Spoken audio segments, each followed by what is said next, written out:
Without a second thought, Chidubem stabbed his twin sister in the chest, thinking it was all part of the game.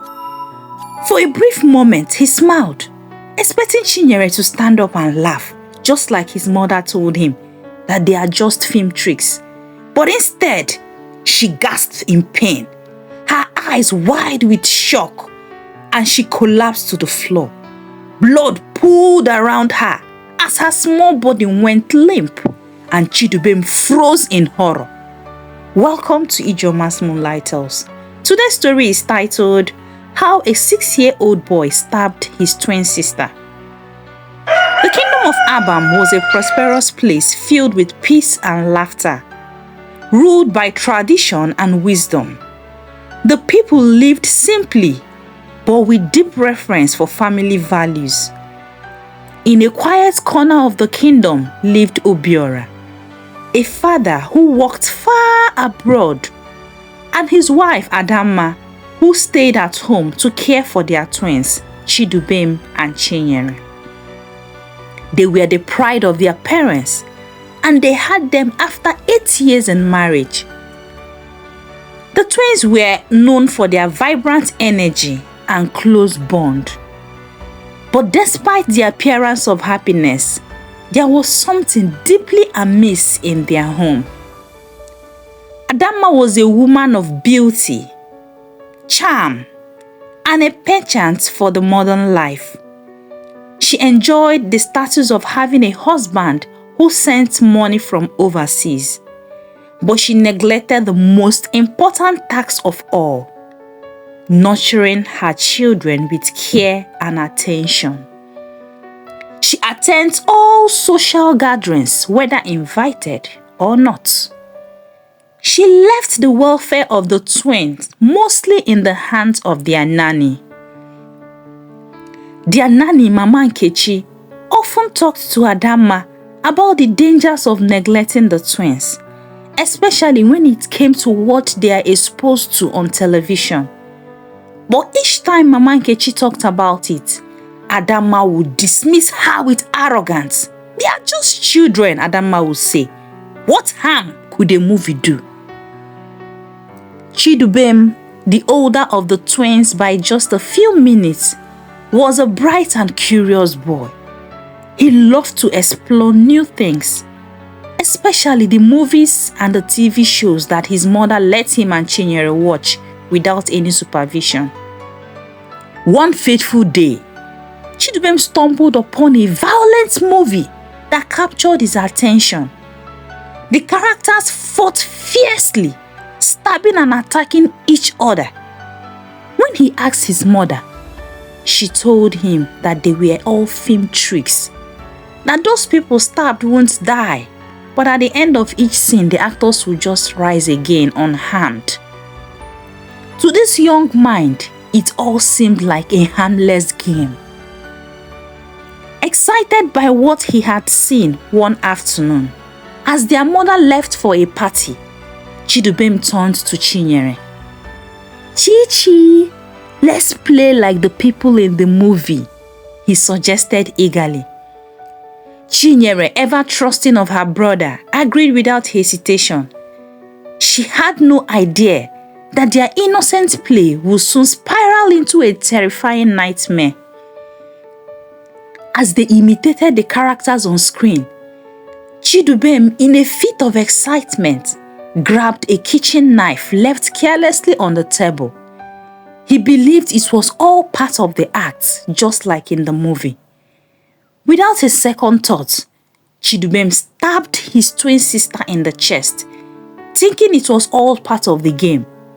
For a brief moment, he smiled, expecting Chinyere to stand up and laugh, just like his mother told him that they are just film tricks. But instead, she gasped in pain, her eyes wide with shock, and she collapsed to the floor. Blood pooled around her as her small body went limp, and Chidubem froze in horror. His innocent world shattered in an instant. Mama Nkechi, on hearing the commotion from the kitchen, rushed in, to find Chinyere lying lifeless and Chidubem standing paralyzed with fear, the bloody knife still in his hand. Screaming in terror, she quickly scooped Chinyere into her arms and ran for help, leaving Chidubem standing alone, his mind reeling with confusion and guilt. On her way, she called Adamma severally, but no response, as Adamma was partying at a friend's birthday and put her phone on silence to avoid disturbance. When Adamma arrived home later that evening, she was met with chaos. Chinyere had been rushed to the local clinic, where they had done everything to save her life. But the injury was severe, and the little girl slipped into a deep coma. Adamma couldn't believe what had happened. She refused to accept that her son, her precious Chidubem, could have done something so terrible. It's just an accident, she kept telling herself. But the truth weighed heavily on her heart. And deep down, she knew this was a result of her own neglect. Mama Nkechi, trembling with sorrow and anger, confronted her madam. I told you, ma. I told you to watch what these children are exposed to. This is the result. Instead of accepting responsibility, Adamma lashed out. In a fit of rage, she beat Mama Nkechi, blaming her for everything that had gone wrong. You were supposed to always keep an eye on the children. That's why you are paid. But no amount of violence could ease the pain of watching her daughter slip away into unconsciousness. Chinyere was later transferred to a bigger hospital in the neighboring town. As the days turned into weeks, Chidubem's guilt grew heavier. He couldn't understand why Chinyere wasn't waking up. Every day, he would sit by her side, holding her hands, tears silently rolling down his cheek. Please wake up, Chi-Chi, he would whisper. I didn't mean to hurt you. Mommy always told us that what we see in the movies are not real.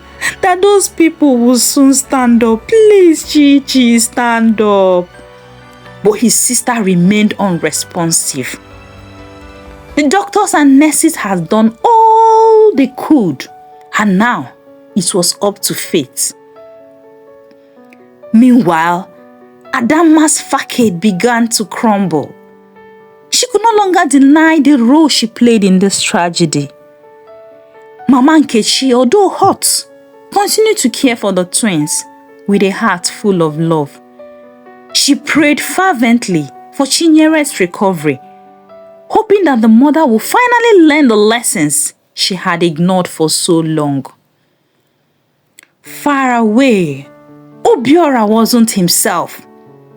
After being informed about the tragic incident, his heart sank as he heard the news of his daughter's condition.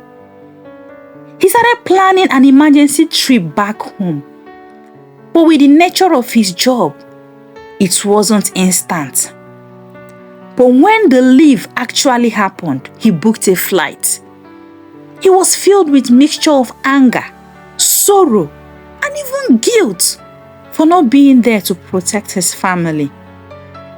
When he arrived, he went straight to the hospital. There at the hospital, he saw Chinyere lying motionless in the bed. Tears filled his eyes.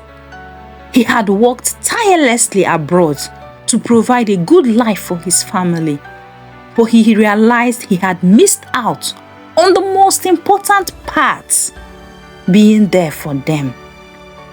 His wife's reckless parenting and his physical absence had led to this unspeakable tragedy, he kept saying and blaming himself. Obiora turned to Adamma with deep frustration. How could this happen? How could you allow them to watch such things without supervision, he asked. Adamma for the first time couldn't argue back. She stood there speechless, realizing the gravity of her mistakes. Since the day of the accident, Chidubem hadn't spoken much. The once lively and talkative boy had withdrawn himself. Haunted by what he had done, he spent hours sitting alone, staring at nothing in particular, replaying the scenes over and over in his mind. His mother's attempts to console him were futile, and she too struggled with her guilt. Obiora noticed the change in his son and decided it was time to step in. One evening, he sat beside Chidubem in silence, allowing the boy to feel his presence before speaking. "I know you didn't mean to hurt your sister," Obiora said softly, "but it's important to understand the difference between what is real and what is not real. What you see on TV isn't always true, and it's dangerous to mimic those things without understanding them."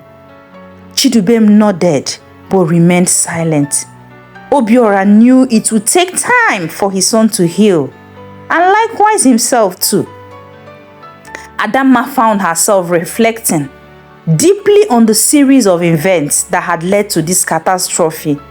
Her pride, her unwillingness to listen to Mama Nkechi, and her focus on material things over the well-being of her children had left them vulnerable.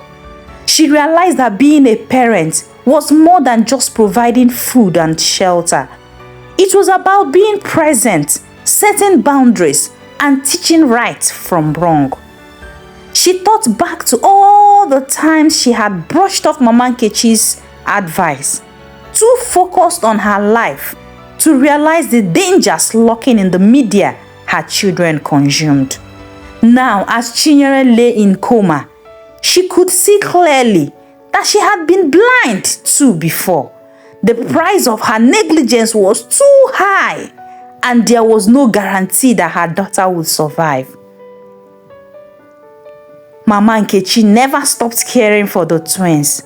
Even after the harsh treatment she received from Adamma, she continued to pray for Chinyere's recovery and hopes that the tragedy will serve as a wake-up call for both parents. One day, she sat down with Obiora and Adamma. Young parents these days forget that children are like soft clay, Mama Nkechi began. They absorb everything they see and hear, and it shapes them. If we don't mold them with care, the world will do it for us, and not always in the right way. Her words resonated deeply with both parents, who sat quietly contemplating the wisdom they had overlooked. Weeks passed, and Chinyere remained in coma. The family's hope was shaken, but they refused to give up. Chidubem, who once couldn't bear to be apart from his sister, now struggled to face her. Guilt weighed him down like a heavy stone. But his father's gentle words continued to echo in his mind. One evening, as Obiora sat by Chinyere's bedside, holding her hand, he noticed the faintest movement. His heart leaped. "Adamma, Chinyere moved," he shouted, and soon the entire household gathered in her room, their eyes fixed on the small girl who had shown a glimmer of life. The doctors and the nurses were always at work. After weeks of being in coma, Chinyere slowly opened her eyes. The family erupted in joy, but they knew that the road to recovery would be long. Chinyere's body was weak, and she struggled to speak. Still, her survival felt like a miracle. Indeed, it was a miracle. Chidubem, overwhelmed with emotion, burst into tears when he saw his sister awake. "I'm sorry, Chichi," he sobbed. "I didn't mean to hurt you. I thought it was just a game."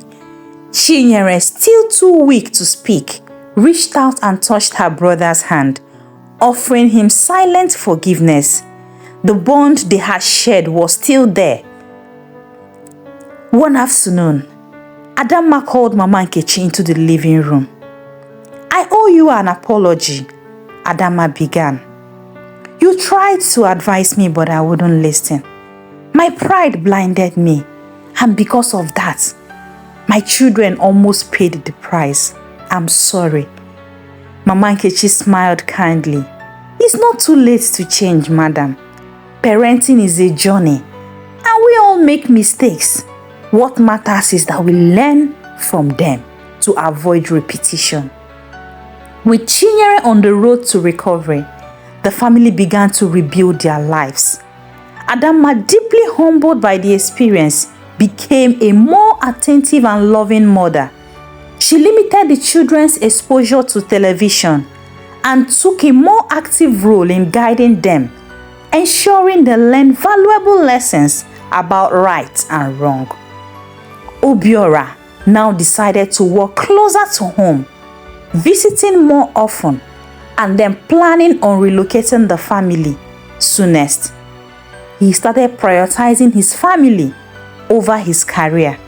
He realized that no amount of money could replace the presence of a loving father in his children's life. The tragedy that had befallen them served as a powerful lesson. Parents from all corners of the land began to take a more active role in monitoring what their children watched and learned. The dangers of unsupervised media became a topic of discussion in every household. Chidubem and Chinyere's story taught people of how quickly innocence could turn into disaster when children were left to interpret the world without guidance. The moral lessons. This story teaches parents the importance of active and intentional parenting. It is crucial for parents to supervise what their children watch and provide proper guidance, explaining the difference between reality and fiction. Additionally, it highlights the value of being present in a child's life, both emotionally and physically, as no amount of material provision can substitute for love, attention, and proper upbringing. Finally, it reminds us that pride and negligence can lead to devastating consequences, but with humility, there is always a chance for change. Thank you so much for watching. I hope you enjoyed the story and you learned something. I appreciate you all, my returning subscribers, and if this is your first time of coming across my channel, you're so much welcome. Feel free to go through my channel and check out on other videos in my channel. See you in my next one. Bye.